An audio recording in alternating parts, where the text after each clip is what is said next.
ένας κρατούσε το μαχαίρι κι άλλος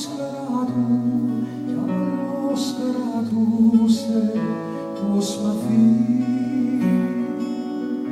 κι εγώ σου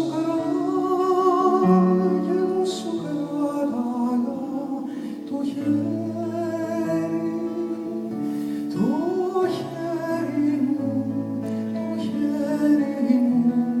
να ζεσταθεί.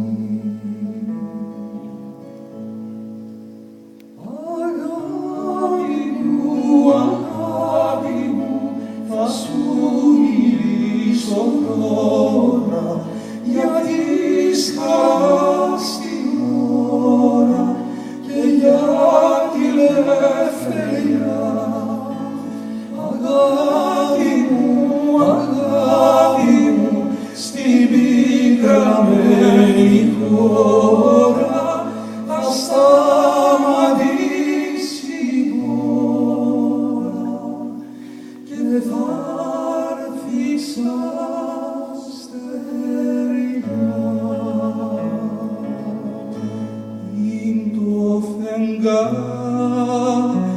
το φεγγάρι ματωμένο κι ο ήλιος είναι σκοτεινός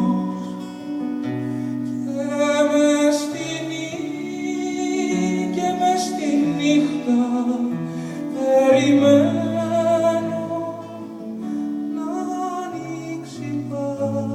να ανοίξει πάλι ο ουρανός. Αγάπη μου, στην πικραμένη χώρα για τη σκάστη